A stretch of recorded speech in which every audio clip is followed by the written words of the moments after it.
Johnny and I recap the 4-game series against the Texas Rangers, and we open up the mailbag, and we get all of your questions, and we bring all of our answers.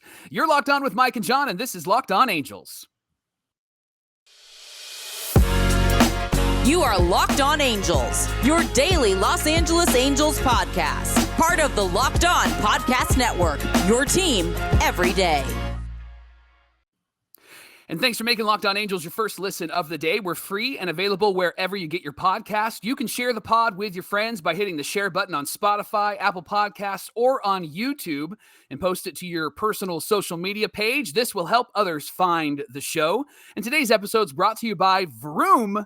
With Vroom, you can buy an entire car online, Jonathan, and have it delivered straight to you so that you never have to leave the dealership again. So next time you need to buy a car, just grab your phone and go to vroom.com and check out thousands of great cars. Hey, thank you for joining us for this edition of Locked On Angels, where it's your team every day. You're locked on with Mike and John. My name is John, and that's my brother Mike. And my name is Mike, and that's my brother John. We are the Frisch Brothers, a.k.a. the Super Halo Brothers, and sometimes we are super, and sometimes we are not. And sometimes that depends on how the Angels do, and this weekend, we're not feeling so super right now, You Mike. know, my identity is not based upon the Angels, Johnny, We are always super and Halo Bros, yes. no matter what. I like that. That's fair. That's fair. Well, We got to talk about this Texas Rangers series, Mike. It was tough. It was a tough series.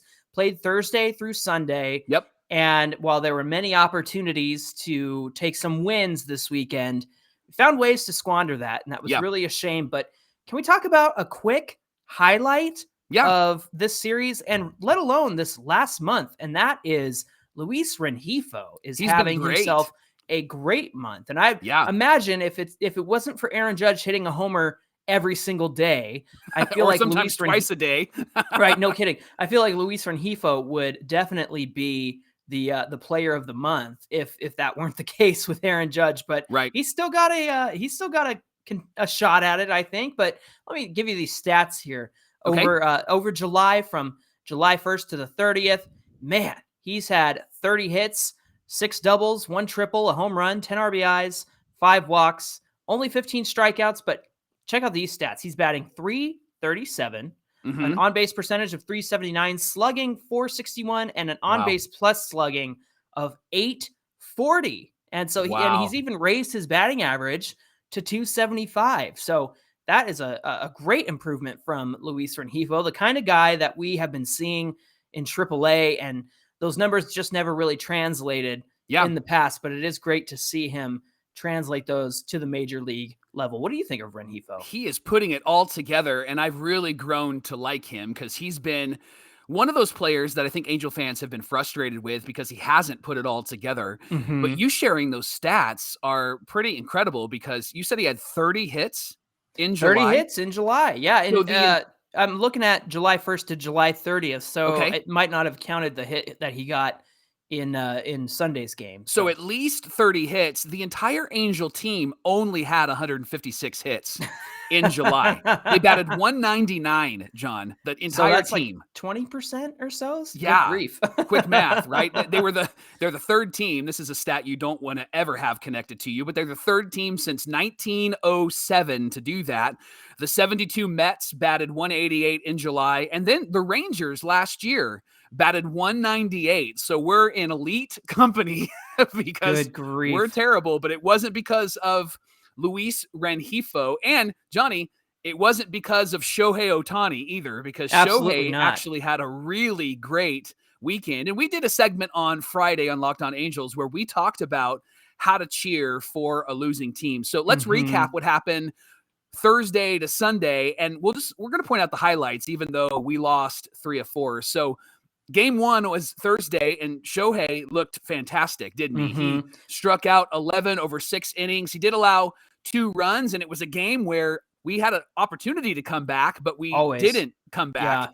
And this was Shohei's 6th straight outing with 10 strikeouts or more. He struck out 68 batters over 39 innings, John. Good grief. And so he was incredible. And your boy, Luis Rengifo, 3 for 4 with a double and a triple. And so the 2-0 loss was not on Rengifo or on Ohtani, and it was on everybody else, right? And so that was just a tough game to watch. And it was a disappointing game because Shohei on the mound is almost a guaranteed victory for the Halos. Well, and that's why he's an ace. When you go up there with your ace, you're almost guaranteed a win, but the offense has to come through, and they didn't. Yeah. If you thought Thursday was heartbreaking, how about Friday when the loss was 7-2, and it was just a sloppy game defensively all over, man. It was just so frustrating that there were errors and just situations that made you a bit frustrated. But Sandoval didn't pitch too badly. 2 earned runs in 5 2/3 innings. But again, it's that offense and also that late bullpen blow up at the end of the game just put this one way out of reach. And then, of course, you have the garbage time runs that come at the end of the game that don't really matter when you're down by 6 runs, and then you make it down by 5 runs. So the Friday was frustrating and not at all what we expected. We did get to see David Fletcher come back in this series. That was great to see. Was a stud. In fact, in game 3, the only game that we won that 9-7, and he didn't start this game because he had started Thursday and Friday, and they gave him a scheduled day off. However, Phil Gosselin got hit in the head with a 91-mile-an-hour pitch. Yeah. And so Fletcher came in to replace him. But Rengifo hit the go-ahead 2-run double in the 8th. Ohtani had a 3-run homer in the 3rd. David Fletcher had an RBI double, which was awesome to see.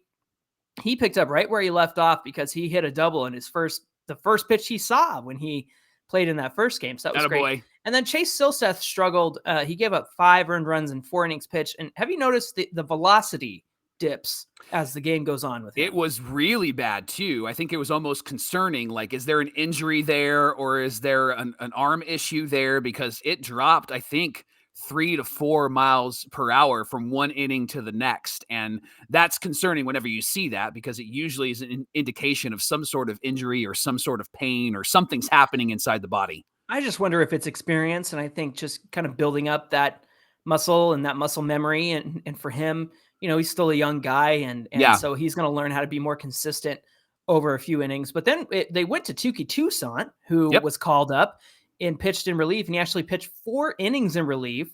And even though he gave up 2 earned runs, because the Angels came back, he got his first win as a Halo, which was great to see. Yeah. And then Raisel Iglesias got his first save since June 29th. And that's not a knock on Iglesias. There just hasn't been many opportunities to save games for Raisel. And in the opportunities that he has had, we've seen him have some struggles there. So I'm going to let you talk about Sunday, because Detmers is your boy. He's been your boy since day one. Yep. So tell us about Detmers Day.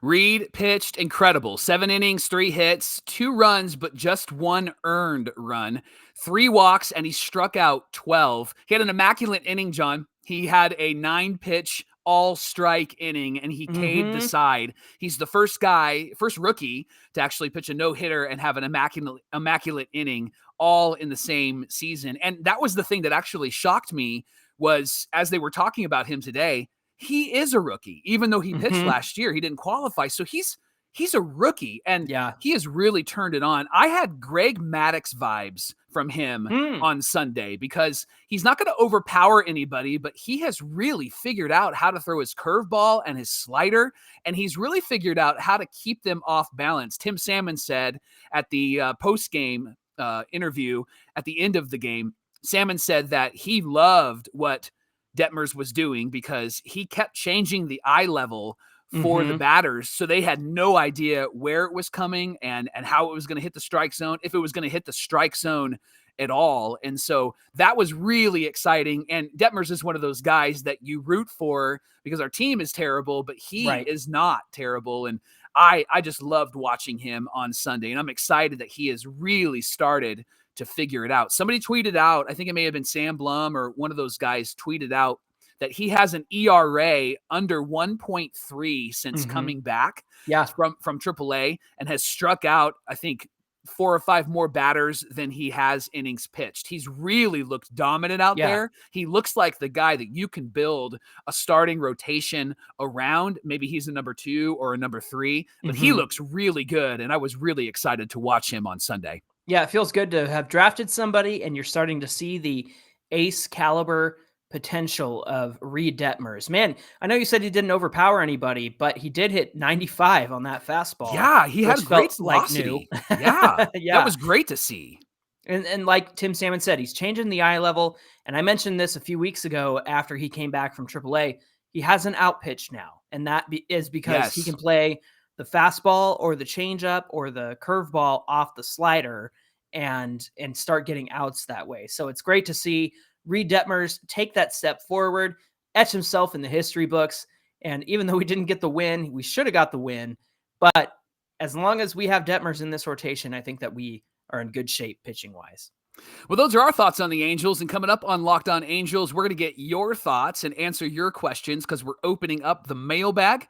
But first, Locked On Angels is brought to you by LinkedIn Jobs. They are here to make it easier to find people that you want to talk to and find them faster. You can create a free job post in minutes on LinkedIn Jobs to reach your network and beyond to the world's largest professional network of over 810 million people. Simple tools like screening questions make it easy to focus on candidates with just the right skills and experience so that you can quickly prioritize who you'd like to interview and hire. It's why small businesses rate LinkedIn Jobs #1 in delivering quality hires versus leading competitors. LinkedIn Jobs is here to help you find the candidates that you want to hire and you want to hire quickly. So did you know that every week, nearly 40 million job seekers visit LinkedIn? You can post your job for free at linkedin.com/lockedonmlb. That's linkedin.com/lockedonmlb to post your job for free. And remember, some terms and conditions do apply. We want to thank you for making Locked On Angels your first listen every day. And remember that the MLB trade deadline is tomorrow, Michael, and Locked On MLB is going to have all the breakdowns. So what you're going to want to do is subscribe to Locked On MLB on YouTube or wherever you get your podcasts so you can be notified each time an episode premieres and stay in the know about your favorite team and any deals they might make before tomorrow's deadline. So be sure you subscribe to Locked On MLB. All right, Johnny, let's open up the mailbag. I'm going to get us started with our first question, maybe more of a statement. It's from Mike Gillespie, and he said, at this point, if you consider trading Ohtani, you got to also listen on Trout. It's tough to say, and it's tough to hear, but if you're trading away our ace plus our second best hitting threat, you have to consider a total rebuild. What are your guys' thoughts on this, and how do we share these thoughts? Thanks, boys. So, Johnny, what do you think about trading away Ohtani and actually considering trading away Mike Trout? If they were to trade Ohtani, which they're not going to, then I would be open to the idea of trading Trout, because at that point you're kind of like, oh, let's just blow the whole dang thing up. Yeah. Right? But I don't think any of these guys are moving anywhere. And all of the talk that we've heard about, oh, this team's checked in and that team's checked in. Teams are going to check in. Every MLB team is going to check in on Ohtani and even Mike Trout and say, hey, if we were to make a deal, what kind of deal would that have to be? And so I think any GM in the league is going to want to inquire about it. And it never hurts. You know the old saying, it never hurts to ask. Right. And so, go for the no. Yeah, exactly. So yep. I would just like to calm everybody's fears about Ohtani and say, no, he's not going anywhere. And I know there is some people out there that do want to see him possibly get moved because they think it would be helpful for the future of the Angels. Yeah. And so we even have a question like that here, Mike. This is from Drop the Mic on Twitter. He said, realistically, who is the ideal trade partner for Ohtani of the NL teams, since I'm sure he'd trade to an AL team, or the Dodgers would be vetoed? He suggested the Mets, the Giants, the Braves, or the Cardinals. And then he said, I'll see you all in therapy. I love that. What do you think about those trade candidates? And are the Dodgers off the table? Well, I actually think that the Dodgers are in the running, and I also also think that the Yankees are in the running. I did some trade scenarios on one of my new favorite websites, Baseball Trade Values, and I did a hypothetical trade of Ohtani to the Dodgers, and the value that came back, Johnny, is that we could get 2 of their top prospects and 1 of their young starting pitchers. So we could get Diego Cartaya, we could get Bobby Miller, or Miguel Vargas, who are all incredible top prospects, or we could get Dustin May and possibly Julio Urias from the Dodgers. I don't know if they would trade Urias or not, but Dustin May's coming back, and he is a young guy, 24 years old. And then I actually did a trade scenario with the Yanks, and I put in their top prospect. They have 2 really great shortstops. They have an outfielder and 2 really great pitchers. And Ohtani, actually, his number, based on the baseball trade values, it actually would get us 5 prospects. And what the conversation has actually been lately has been that Ohtani as a hitter is Matt Olson for the Atlanta Braves, who got the A's, I think, 3 prospects, right? Yeah. And then as a pitcher, he's Luis Castillo, who was traded to the Mariners, and they traded away 3 prospects or 5 prospects, right? Well, it was 3 and 2 MLB players, I think, but all in all, it was 5 players, Mike. So that's 8 players. So I think that we could actually, the trade value is great, but I think you could actually probably add maybe another major league player there. I love the idea of like you Mets, Giants, Braves, and Cardinals, but I think that the Angels, if they do trade Ohtani, which I don't think that they will, if they do trade Ohtani, they got to go and get the best possible package for him. And right now it's the Yanks and the Dodgers that have that in the minor leagues. And so that we'll see. And yeah, let's go to therapy together. That would be great. Hey, King Panda 1 has a question. First is, if Ohtani isn't traded this trade deadline, who should Perry try to sign in the offseason? And who can he sign? Rodon, Peterson, Trey, and Clayton. And where do you think Ohtani will get traded to? I would say maybe the Dodgers, the Braves, or the Orioles, and maybe even the Giants. I think they have the best chance. So what do you think, Johnny? First question, who should Perry try to sign this off season? And where do you think Ohtani would get traded? He said, who can he sign? Perry Minasian can sign anybody because Artie Moreno has the value and the pocketbook to sign anybody, as you and I have discussed, Mike, but it's the willingness to sign somebody that's the big question mark. But I do like some of these suggestions here. And I think a few weeks ago, I said, if you want to show the Angel fandom that you mean business, you're going to get Trey Turner in the offseason. And you're going to pay for that guy because he's young and he's a stud and you need a shortstop. And he would be the ideal fit for the Angels lineup, and he doesn't have to go very far. Just a short jaunt up the 5. Right? You've done that drive before. Several times. I like Rodon. You know, the issue with Rodon was that he had the shoulder problem at the end of the season last year, and so there was some hesitancy, but so far he's been, I think, the Giants' best pitcher on the team, or at least one of them. Clayton Kershaw is always intriguing. I don't think Clayton will ever do anything else but play for the Dodgers, especially after this season. And I imagine he will continue his career. And I think as long as he wants to keep playing, the Dodgers will keep signing him to a 1-year deal. But you and I talked about Clayton on Super Halo Bros podcast over the offseason. Hey, he might be a good fit. Right. And other people that you might consider, I mean, I've said this already, Sean Manaea, Chris Bassett. If Aaron Nola didn't get picked up for his club option, then he's also a great candidate that I think would help the Angels significantly. Yeah. But let me just say this. How much pitching, if you keep Ohtani, how much pitching do you really need in this rotation? And how many additions do you need to make? In fact, that kind of spins into this next question. I'll read it and then give you my thoughts, and I'll pass it on to you. But Charlie Thompson on Instagram said, trade Trout, re-sign Ohtani, get arms, depth, and 1 or 2 5-WAR players. And he said, any thoughts? And to me, I immediately think Ohtani and Trout are the 1 to 2 5-WAR players. In fact, their WAR is significantly above 5. And when you think about get arms, I think we're always in need of good arms. Yeah. But you see the progress that Patrick Sandoval has made, that Reid Detmers has made. And then you see that we have some depth in the organization in terms of pitching because of the draft and everything that we did last season. Yep. Now, as far as position depth, yeah, that's definitely a need. And I think that we are struggling in that department. So if you're going to make any trades, I think positional depth is a good move.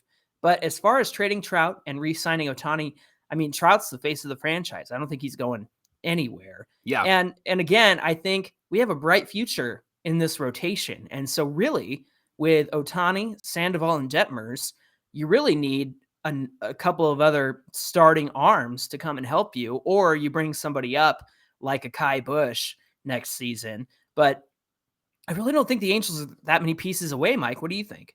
I agree with you, and here's why I agree with you. If we weren't in this position and we were still the team from April and May, we wouldn't be talking about blowing this thing up, and we wouldn't be talking about trading Trout or trading Ohtani. We'd be the ones talking about getting Montas or Luis Castillo. We would be upset if we weren't getting those guys, right? Right. And so that's why I think that this team will not get blown up. And that's why I think that we're going to see these players on the team next year. I think they're going to try to run it back, and they're going to bring in some pieces, maybe a Turner or somebody like that.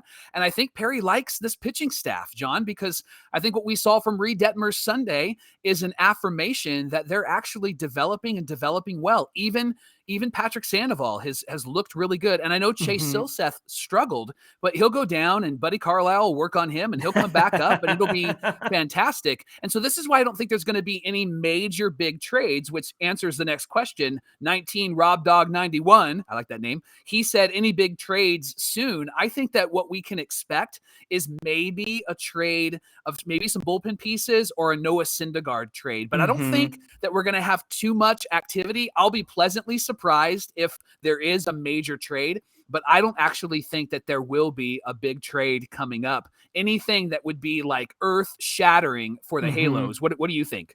Well, like we talked about last Friday, Andrew Heaney got traded and we got Elvis Peguero and Jansen Junk. And I could easily see us trading Noah Syndergaard and maybe getting some positional depth rather than two arms like we did last season. We desperately need some bats, obviously. And so it would not be a bad idea to, again, let Syndergaard go somewhere else, get some pieces back. And if you really want Syndergaard, you can bring him back in the offseason. I really don't hope we hang on to him and pull an Alex Cobb like we did. I think that if we keep Syndergaard around, it's for the purpose of an extension. It's for the purpose of, hey, let's renegotiate in the offseason. Or if they send him away, they could trade him and then try to bring him back over the offseason this coming year. If you're really curious about like who's going to get traded and what the odds are, you can actually go to betonline.net because they have some odds there. They let you know, like you can place bets on who's going to go and who's going to stay. Betonline.net is your number one source for all your betting needs and sports info. You can find the latest sports developments, league reviews, and news. BetOnline is your continued source for all your sporting wagering information, including live betting, esports, and scores. And they're the fastest and easiest way to check in on all your favorite sports and events like MMA, boxing, and golf. You can head to the website today or use your mobile device to learn more about the trends and actions. Bet online, where the game starts. Let's continue our Monday mailbag. Thanks for everybody who sent in questions. This one comes from our good buddy, Mike, RJ Balver. He said, do you guys think that Artie Moreno would ever suck it up and buy us a World Series ring? What do you think, Mike? You made a good point last week that there was a report, and I believe it may have been Jeff Fletcher, Sam Blum, one of those guys, who actually talked about somebody on the inside said Artie's feeling the pressure, the angst. He knows he's the villain. of Angel fans. And so I think that we could possibly see Artie go for broke this offseason and let Perry go and get somebody like a Trey Turner, because if you're going to go get Trey Turner, that's going to be an investment. That's a Rendon investment, and you're going to have to pay some money to get him. You're going to be up in the $200 million plus range. And so I think that we're going to see that this offseason, and I think that we're going to find that they're probably going to have really strong negotiations with Shohei Ohtani as well. And if we can't sign Ohtani, I think we're going to go for the World Series next year with him on our team, because I think that he's feeling it. And if he's as the owner, he's making money. People know that he's making money. I mean, there were 40,000 people there on Saturday night, right? And for this team that's 15, 16 games under 500. Right. And so I think that actually might be something we see sooner rather than later. John, you mentioned Luis Rengifo earlier in the show. So fast _times_under_the_halo. He asked this question. Do you think that Luis Rengifo is the future at second base? I'm going to wait and see how the rest of this season goes, because as we all know, guys can have this kind of month and not be able to sustain that. Yeah. I mean, look, the fact that Rengifo has had such a successful July is worth celebrating, and I'm cautiously optimistic about that. Yeah. And look, having him and David Fletcher as some infield depth, positional depth, where they can really play all over the infield is not a bad thing. And so at the very least, you've got some kind of possibly a platoon with Rengifo and Fletcher in the future. I mean, it all depends on what they do at shortstop. My only concern, Mike, is that Rengifo has this spectacular year, and then they decide, well, here's our shortstop of the future, rather than going out and doing the right thing and getting somebody. Yep. That's my only concern.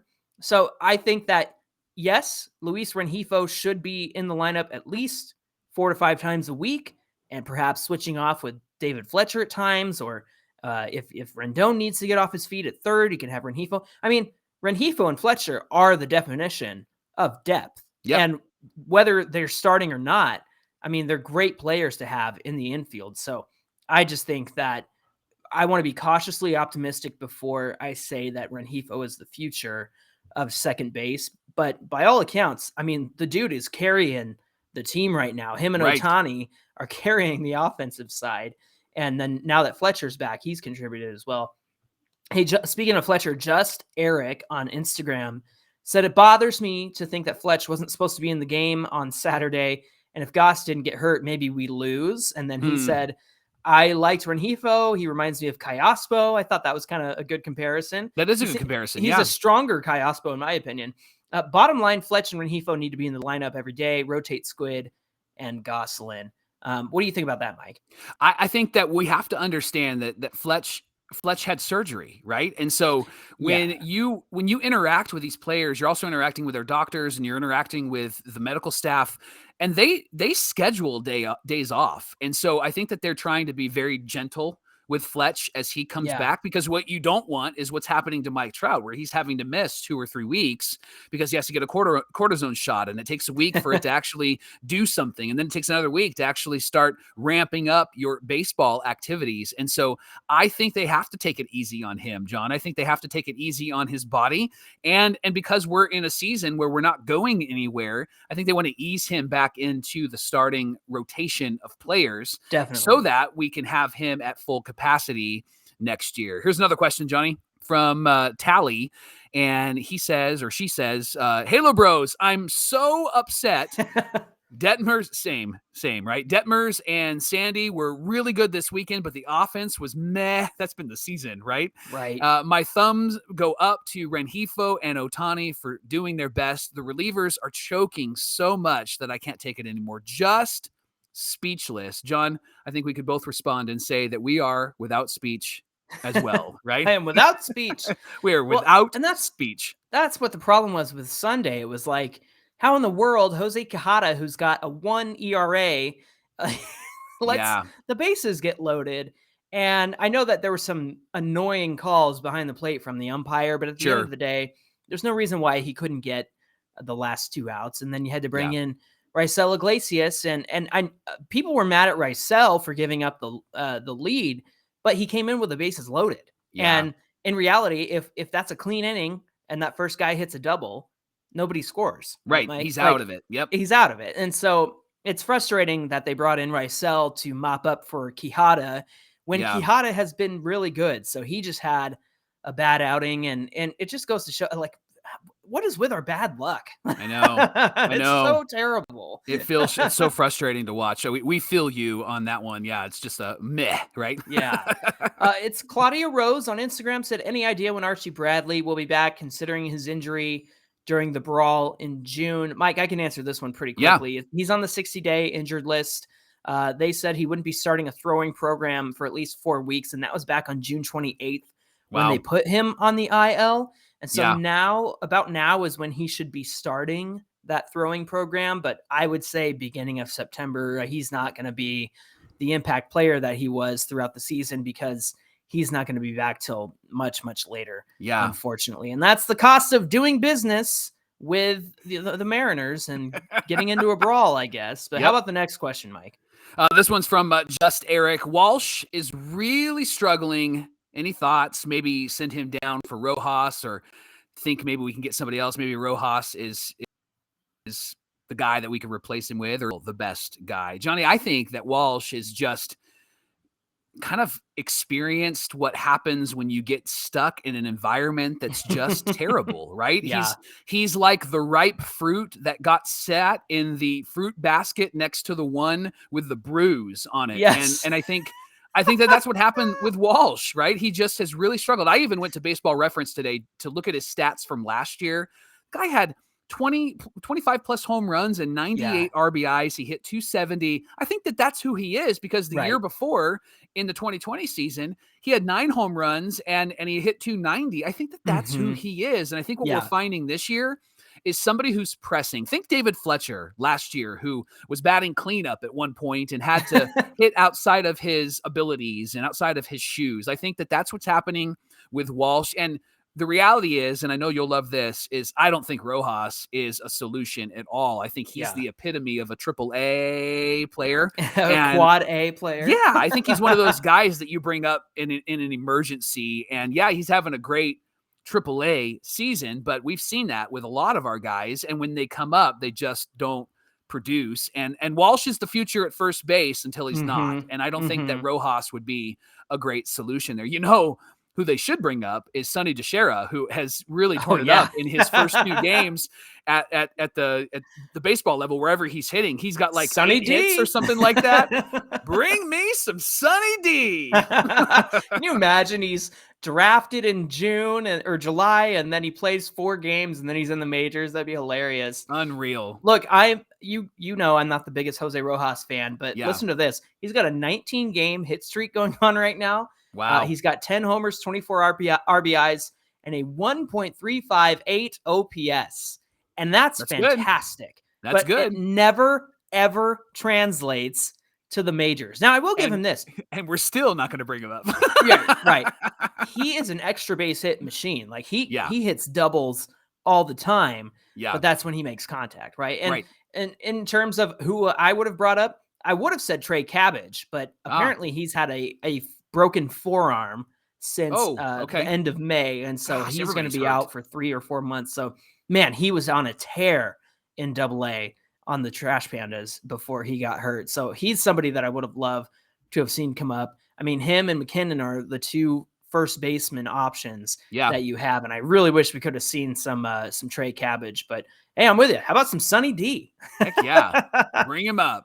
Well, listen, thanks for making Locked On Angels your first listen of the day. Now make your second listen, the Locked On MLB podcast with MLB expert Paul Francis Sullivan. He brings his humor, passion, and unique perspective on every team and the biggest stories around the league, especially as the trade deadline's coming up. So follow the #1 daily league-wide podcast, Locked On MLB, on the Odyssey app, YouTube, or wherever you get your podcasts.